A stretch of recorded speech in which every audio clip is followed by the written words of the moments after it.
wait, why did you ask me if I read Mikey and the Dragons? Why would I read Oh, it? I mean, well, just because if I refer to it, I don't want to say like, oh, well, you know the part that says this, and you're like, no, actually, because I didn't read first of it. all, I can't believe that you actually could accuse me, a former national news anchor, of not preparing for my interview, because that's what it sounds like. Don't worry, I read the book last night to myself and look at these nice Post-its that I took. Oh, you look like that's what my books look like when I Yeah. record a podcast. Maybe that can be your next product, is Jocko Post-its, since you've really expanded your product line. You never know. I know. I thought that sounded good. You gave me two photos of a young Jocko Willink. Describe a young Jocko Willink. What was he like?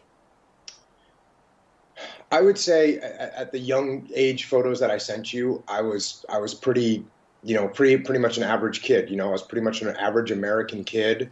I played the average American sports. I played soccer. I played basketball. I just kind of did kind of normal things. But it was when I got a little bit older is where I got a little bit more rebellious, and that started to creep out a little bit. So In what way exactly? I was just rebellious, rebellious against my parents, rebellious against the school, rebellious against authority in general. So, Kind I of mean, your does typical. that mean running away? Does that mean talking back to your parents? Does that mean running with the wrong crowd? All of the above? All of the above. No Yeah, way. yeah, yeah. You were a bad kid. Yeah, I was not a great kid for sure, for sure. And as I've gotten older, and one thing that I try and explain to kids is that when you turn 18, you have to leave your house and you have to leave the comfort of your parents. And you recognize that at a younger age, and you don't really know how to prepare for it. So what you do, I think, subconsciously is you start to distance yourself from your parents because you know you're going to have to separate yourself. So you distance yourself by being rebellious, and then when you're 18, you're a little bit more prepared for it. I see. Whereas if you were just latched onto your parents your whole childhood, when it's time to leave, it would be too disruptive for you. So I think that's part of it. And I think I know, I mean, from my kids, I've seen my kids do various amounts of rebellion. And so I know it is something that all kids go through.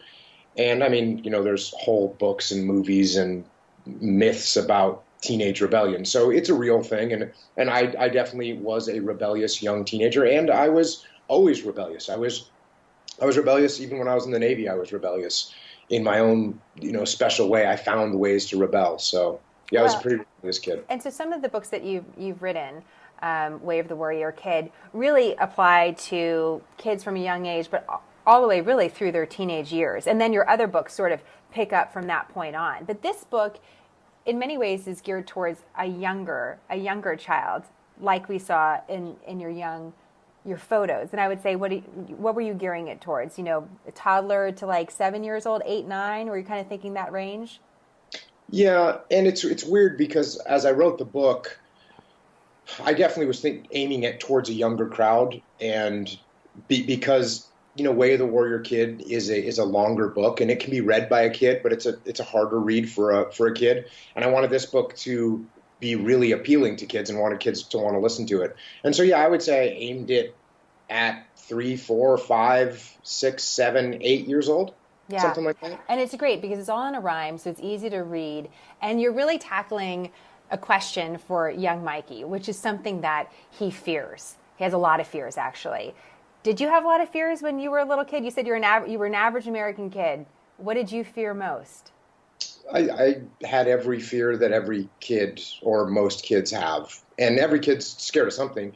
When I talk about bullying, I always say that you're going to get bullied because even if you're the biggest 10-year-old, even if you're a massive 10-year-old, there's a 13-year-old that's even bigger than you, and he's going to bully you.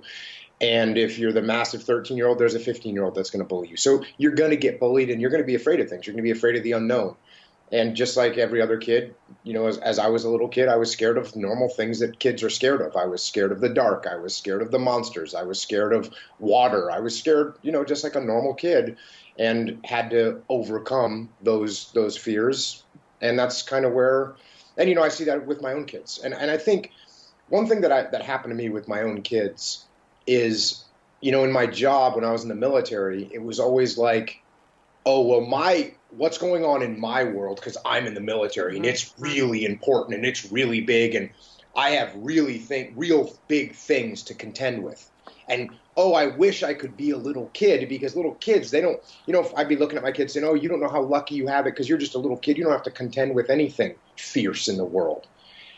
And what I realized as I saw my kids, and I didn't actually say that to them, but I would think it, and I was wrong, because what I realized is that for kids, that is their world. And those things that they're afraid of are just as threatening to them as what threatens adults when we get older. And we have to learn to contend with our fears when we get older, but they have to learn to contend with those fears when they're younger.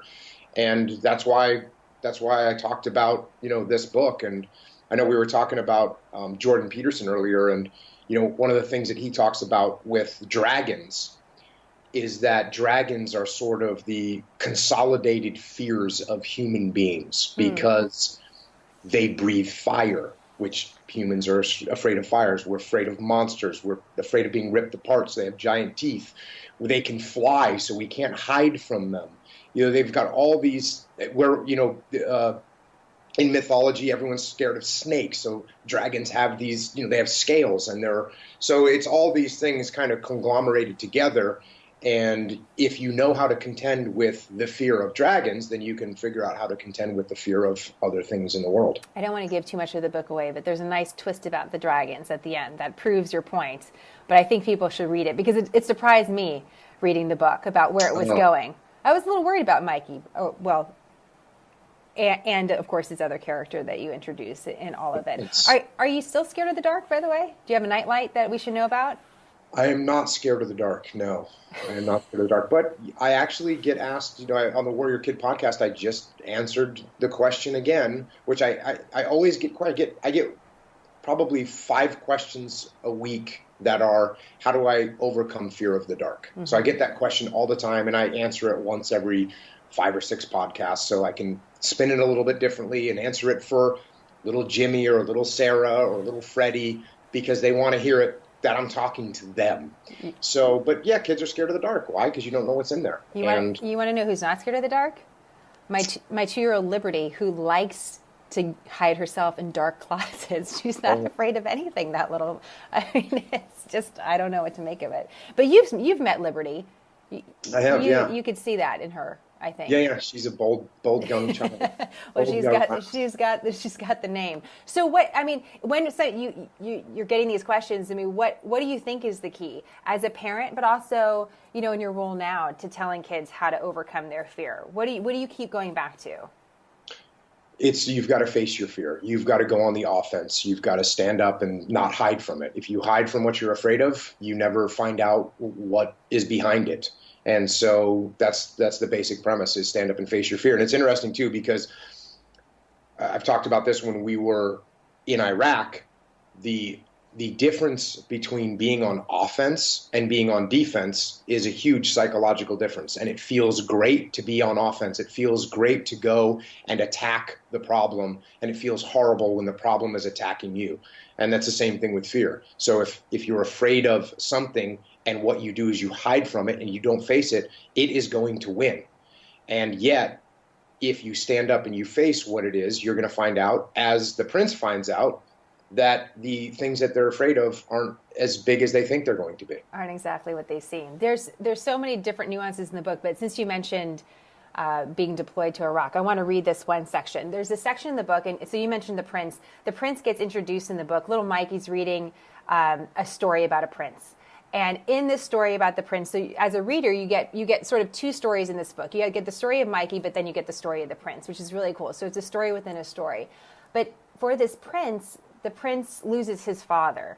And he opens up this chest and he finds a letter from his father. And so I want to read this part just to give people a little bit of the book. Unless you have it memorized. Do you have it memorized, Jocko? Then you could just recite it. But I do not have it memorized. Okay, so then I'm going to read it. Part of this letter, and it's a great letter. I know that you think you don't know what to do, but remember that I was once a little boy too. I was also small and had fear in my heart, and I didn't even know where to start. I couldn't imagine going over the hill to face the dragons that wanted to kill, but don't worry, son, you will be just fine. If you can keep these things in your mind, the dragons, they aren't really that big at all. It is only in our minds that we make them so tall. And I was curious about this. Did you ever write letters to your kids like this, Jocko? Was this modeled off of any letters that you've written your son or your daughters? No, I had conversations with them like that, but I did not write them that type of note. And that's one of my favorite parts of the book is when when the prince finds the note from his father and he opens it up and it says, "To my son." Yes. And I loved writing that part, and I love reading it when I did the audio version of it. But no, I didn't write those letters to my kids, and I probably should have. I probably should have. I did not. It made me think, it was one of the great parts of reading this book is thinking, sometimes I wonder about writing letters to my kids, and I get so overwhelmed about doing it because you have to think about, well, when they find a letter, why am I even doing it? But reading this reminded me, it doesn't have to be a long letter. It could just be a short letter for your children. And it's a great, I don't know if that was going to be one of the takeaway of the book, but for me as a parent, I really like that idea of it. And the letter is powerful. So you just reminded me something. So I was going to tell you that in my life, if I write you a letter, then listen to what it says, because I only write letters to people when they need it. Mm-hmm. And that reminded me that I actually have written letters to my kids. And I actually read one of the letters that I wrote to one of my kids on my podcast. And it was a letter that I wrote to my oldest daughter. She was not getting along with my wife. My daughter was going through her little rebellious phase, and she was being hostile, and she was not treating my wife, her mom, with respect. And I realized, and so I said to myself, okay, I need to explain to my daughter. All my daughter thinks my wife is some woman that cleans up the house. And so I wrote a letter to my daughter that explained to her who my wife actually is, because my wife is an incredible woman who did all kinds of things. Before she married me, she traveled the world, she worked, she put herself through college, she worked in multiple jobs. And then once we were married, she gave all that up to take care of, our kids. And then when I was deployed overseas, she handled everything from broken water heaters to flat tires and all the kids running around and all the diapers and the throw up and everything else that comes with. And then she was going to visit my guys in the hospital that were wounded. She was going to my guys' funerals when we still weren't home from Iraq. And so I explained to her in a letter who her mom was and why she should respect her. And I've done the same thing with my other kids as well. But like I said, unfortunately, I guess it's unfortunate, I only write letters like that when people need them. Mm-hmm. And so for my kids, it's always been when my kids are veering off the path of righteousness and veering off the path of being good. And my kids, I don't keep my kids in a box. I don't keep them in a highly disciplined box where they're not allowed to deviate. I want my kids to make their own decisions. I want my kids to make mistakes. I want my kids to suffer consequences sometimes. But sometimes they get too far outside of the box, occasionally. And when they do, if they don't correct it pretty quickly, they're going to get a letter from me. And I actually have those letters. And so, yes, I guess I was incorrect. I guess I never wrote unfortunately, I've never written a nice letter to my kids. And that's not cool. Well, maybe nice, or it sounds like it's a significant letter. You've written several significant letters to your kids, and I'm sure they were impactful. Even just hearing about them, it sounds impactful. You forgot one really key part of the reasons why Helen is so cool, is that she deals with that alarm going off at for whatever God's name hour in the morning on a regular basis. One of the things I can't even imagine. I think about Helen on almost every day when I see your watch. Like, Does she need a separate room? Like Well, what's going when one of the things that makes us very happily married is that she is a heavy sleeper and I am not. And so I have, and I've answered this question 1,000 times. How do you do it? How do you get up without bothering your wife? You get an escalating alarm that starts off very quietly. Now, if I was a heavy sleeper and she was a light sleeper, that would be problematic. Well, I'm going to need some marriage intervention because Leif's alarm goes off. It's like literally gives me a heart attack. And I don't mind getting up early, but I'm like, this is not going to work. It's not going to work. So I blame you for that. But I'm getting over it. So let me ask you this. You have talked in the past about when you were a little boy that you wanted to be a commando, that in your life that you had that vision for yourself, a goal in that way. But did you ever imagine yourself as a writer? I was always telling stories. And at some point, and I listened to radio shows. And I know that sounds strange in this day and age, but when I was a kid, there were certain radio shows that I would listen to that were, I guess the word is theatrical shows on the radio where people would do drama. And I would listen to them. People would tell stories. I would listen to them. And so I enjoyed telling stories when I was a kid. And I actually wrote some stories when I was a kid, whether or not I am actually consider myself a writer right now, I'm still not sure. I don't really feel if you were to ask me what do, I wouldn't say I was a writer. What would you say? I would say that's I'd probably have to give some kind of a longer explanation. You know what I would probably say is I'd probably say I've written some books. I'd probably say I've written some books. I talk on a podcast. I retired from the military. I have a leadership company and I talk about leadership and that's kind of what I do. But yeah, I still don't feel like a writer per se, which is weird because, Leif and I will go to New York and that's the mecca of writing. And we'll be in our publishers talking to everyone and they all talk about writing. And Leif and I are talking about, machine guns. Which I can actually attest happens. Like that's not a lie.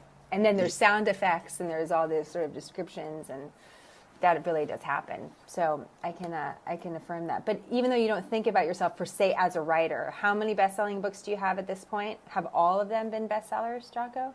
Yeah, they have. They have. And what's really cool and what I like the best is that the books they're not just bestsellers, because there's a lot of bestsellers, and bestsellers, all that means is in the week that they got released, they sold a bunch of copies, they hit that mark, they had the publicity, and then that's it. It's over.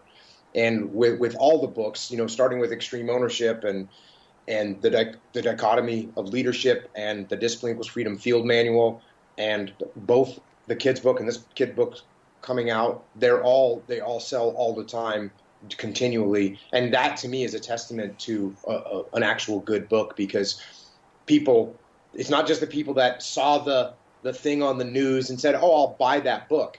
That can get you the bestseller, but to sustain the sales is to me tells me that people read the books and then they tell their friends, they tell their workers, they tell their family, hey, you really need to get this book. And that word of mouth sales, I'd much rather have that kind of best-selling, long sustaining book than, hey, I was a bestseller, and you can buy a bestseller, and people do that. Leif and I were talking to an individual the other day, and he was telling us about how he has a program and how he had set up the programs for, to make this guy a New York Times bestseller and this guy a New York Times bestseller.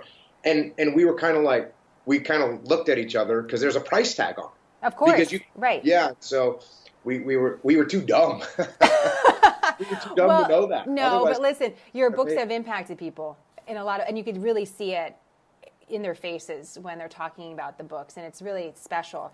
And it reminds me, I want to ask you about publishing this book, because I think that's a key part of the story of this actual book, which I want to ask you about. But it is, for me, just amazing to see the work that you guys have done. And in fact, Jocko, believe it or not, I was thinking about this today. when Leif and I were still dating, when I was still that girlfriend that you weren't that nice to the first time. You didn't know. You didn't know better. What can I say? You had met so many girlfriends before. You had no idea. Right. Okay. Anyways. You were the only one. Right. I was the only one he ever dated. But beyond that, you actually, Leif showed me something that you wrote for a ceremony. And that was part of the teens. And I remember reading it, and I looked at Leif. I said, Jocko can really write. He's a really good writer. And we talked about it. I really remember that time. So basically what I'm saying is I knew it all along. I could easily forecast his success. And, you know, I'm owed a lot of credit for it. So that's basically what I'm saying. No, I'm not.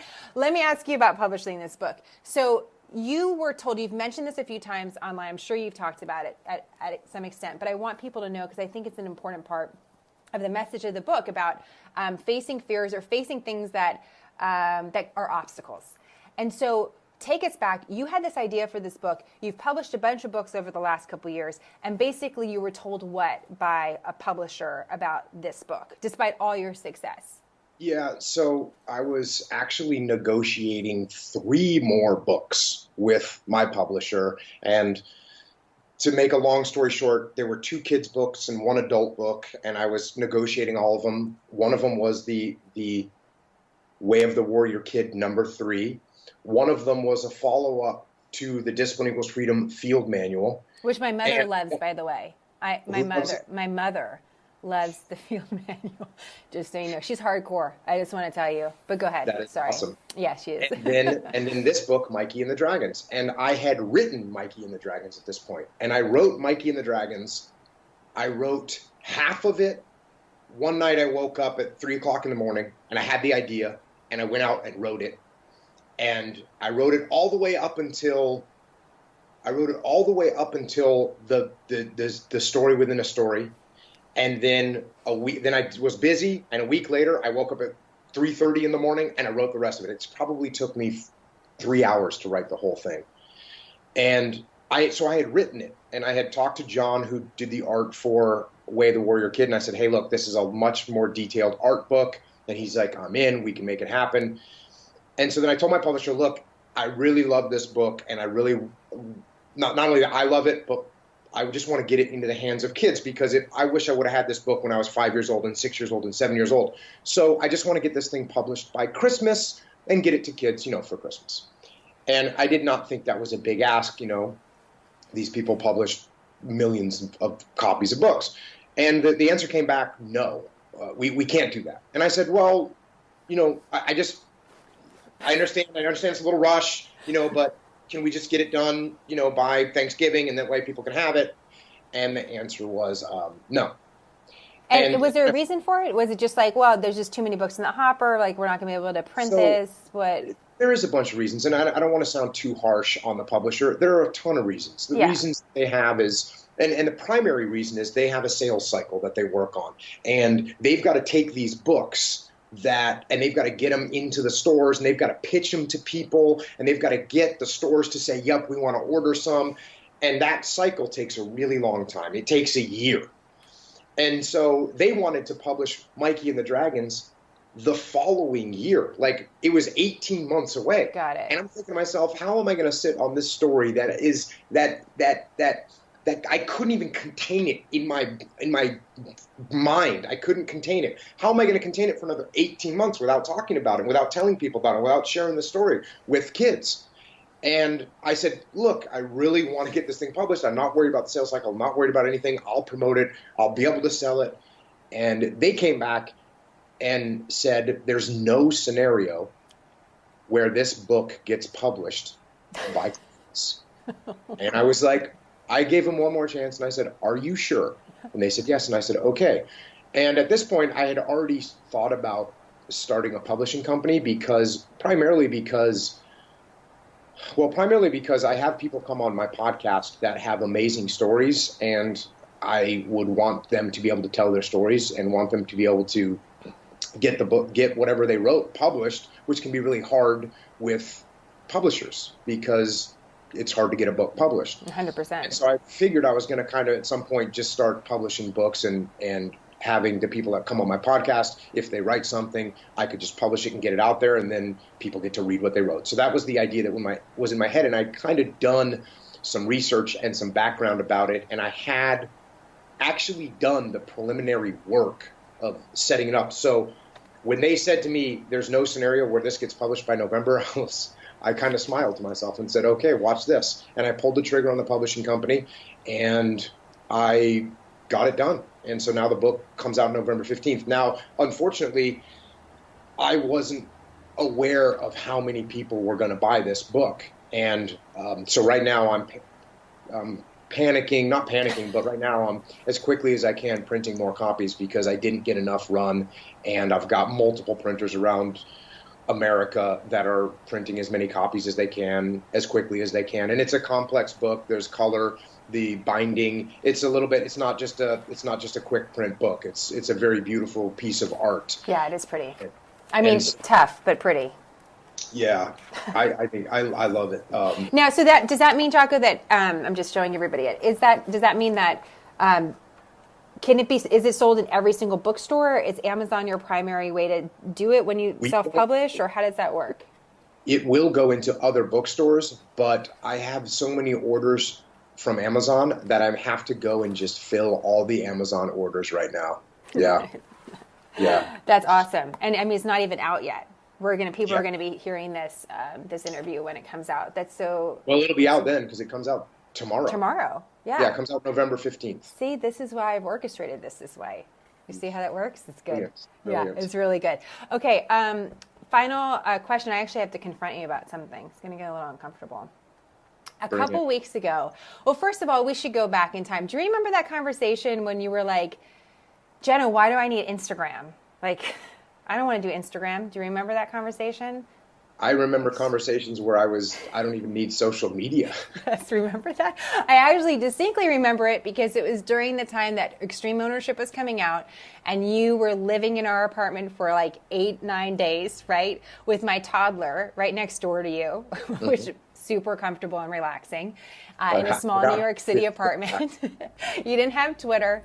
You didn't have Instagram. You actually did not want either of those things. And I was like, Jocko, I really think that this would be a really good idea. I wasn't the only one, but there were, yeah. And so now look at you, social media star. But a couple of weeks ago, we were talking, and I wanted your advice about a podcast, because I've started this new company, and I'm trying to figure out the way forward. And as an entrepreneur, there's so many different things that you do that you're trying out that don't work, that do work, and it's a lonely experience. And I'm in this whole new world after being in broadcast news. And I know some of it, but then I don't know others, and it's humbling on a regular basis. And I think humility is really great. There is a point when you get you wonder, do I need to be humbled anymore? Like, can I just humility turns into a straight beat down. Yeah, I feel humble, but maybe I need, but I'm still not at that point yet. The company's not even a year old, SmartHER News. So we were talking, and I was asking your advice about the podcast, and unbeknownst to you, a lot of stuff was happening at my house. I was trying to keep it on mute, but I was changing a dirty diaper. Trace came in, who's 4, who's potty trained, but had an accident in the backyard that I was trying to figure out. I had to put him in the bath. All these things were happening while you were talking to me, and you were giving me you're giving me good advice, but it was very direct. You were like, I don't think this is the way you should do these things. I actually don't think this is the way you should start this. It was very direct, and it was important feedback for me at the time. But one of the things you said to me is Jenna, you have to get back in front of the camera. You need to do more. They need to see, your audience needs to see you. And I had all these reasons where I was like, I don't think I can do that. And so your idea was you should get up at 4 o'clock in the morning. I don't know if you remember this. You're like, you should get up at 4 o'clock in the morning, and you should record 4 1-minute videos. And that should be the news of the day. That's going to be great. That's going to help build your audience. And remember, you're telling me this, you're not realizing that I'm changing these diapers and these kids and my husband's away. And I'm like, there's no way that's even, that's the craziest idea. We hung up, and I totally burst into tears. I was so frustrated, not because of you, but because it was just a series of things, and the solutions that was being given by you and others was things I was I don't think I can do. I just don't think I can do it. And then you said to me something else really important. You said, you need to drop your standards. And I was like, Jocko, I can't drop my standards because it's the news. Like, it's not talking about something. I can't be wrong. I can't be like, oh, I'm sorry, the president didn't say that. Like, I have to be really specific. So I was arguing with you a little bit. I felt a constructive way. I don't think I was being a jerk, but you might feel differently. But based on that conversation, I really do have to thank you, because I was like, I can't do what Jocko's telling me to do. But what he said is totally right about dropping my standards a little bit. I had to figure out a way to do that in order to continue to create. And so based on our conversation, that's how I started to do our coffee talk on SmartHER News, which is like the only time in my entire day, being a stay-at-home mom, having 2 toddlers and a husband that travels all the time, that I know I can produce content is right after everyone gets up and before we walk out the door. And that's going to mean that I don't have my hair brushed, my teeth brushed, or any makeup on. But that's just going to be it. And like, that's the real me. And that's what's authentic. And the truth of the matter is that there's a lot of overproduction in news, and news isn't really good right now. And if I really want to be a source of something different, then I need to embrace being something different. And so that started the coffee talk segment that we do every day, but live on Instagram, and these little shorter segments that I'm able to publish across different social media. I'm still not as consistent as I'd like to be, but I'm trying. And that has really helped grow our audience. So I have to thank you for that. Well, that's awesome. And I think there's actually a very cool metaphor there inside that story of the fact, and you were on network news, and I got to see you in that world. And you're right, the network news, there's a veneer painted across, literally painted over the faces of the people that deliver the news. And okay, I get it. There's such massive production. I mean, just the fact that the set isn't real. It's not a real thing. There's behind it is a big, piles of junk. And the dresses, people don't dress that way in real life. You don't walk around dressed like that. You don't put on that makeup to go out to grab a bite to eat. So there is a metaphor in the fact that there's this veneer put over the news, literally. But then what does that do to what the words that are coming out of people's mouths? And there's a metaphor in the fact that they're putting a veneer on what the news is as well. They're manipulating it, and they're changing it to make it look a certain way. And I think when you strip that away, and what you've done in stripping away this production level, and you're coming at it from a more raw place, a more real place, I think that means that the words that are coming out of your mouth are much more accurate, and you're not trying to make it look like something it isn't. You're trying to explain what's going on in the world, and I think a lot of people are looking for that right now. Well, I appreciate that. And that's what I kind of came to the conclusion after our conversation. Like, if I love the news and the priority is the news, and I love the people, and that's the whole reason I became a journalist, was because I actually love helping people. And there's not a lot of ways in the world that I can do that, but this I'm good at. This I know. I know I can be a journalist. Like, this is something I know I can serve. And so that's where this all came from. And I was like, well, if that's the case, if I'm really true to myself, and I'm really true about what I'm saying, like, I'm not, this is real, then I just have to take that a step further. And you got to go a little bit further than I'm comfortable with. And ended up happening. So I would like it every once in a while. Maybe I should brush my hair a little bit more. But to add to the metaphor, a little bit, when you read about Mikey and the dragons, yes. Here's a little prince that's afraid, and he's afraid of the unknown. And you were used to always being presented in a kind of picture perfect sort of way, and there had to be some sort of hesitation or fear in the back of your mind, thinking, well, if they see me without makeup, they might not think, they might see that I have freckles. No, but here's what's funny about that, Jocko. The entire time that I was on the air, this was a constant battle for me, in that my makeup artist of many years is so great. I would only choose like 1 or 2 colors of lipstick. It was the same lipstick. It was always neutral. It was always the same thing, because I could not get myself to that place of I still had a lot of makeup on, but it never felt comfortable. It never was right. It never was exactly the right thing. I never looked at myself and thought, oh, I look really great, or like that looks really like me. I never felt that. I felt, I was part of a team, so I wanted to fit in with the team and be a contributing member of the team. That's how I looked at it, but not like, oh, that's it, and that's one of the reasons why I left. There's only so long you can divorce yourself from those things before they overtake you. And I could watch other people in the news, especially women, and quite frankly, as they would go longer in their careers, it could be very destructive. And that wasn't the only reason why I left. It wasn't because of the makeup. But there is a bigger point to it, and like I said, I didn't mean to be, joking, but it is true. Every once in a while I look at our coffee talk videos and I'm like, a little extra production would be great. Like a little hair brushing might be good, every once in a while. So there's a happy medium there, but it's going down the right path, and that's really important. So, and that was born out of our conversation. So thank you. Yeah. And I just look at, for instance, my podcast, which has almost zero production.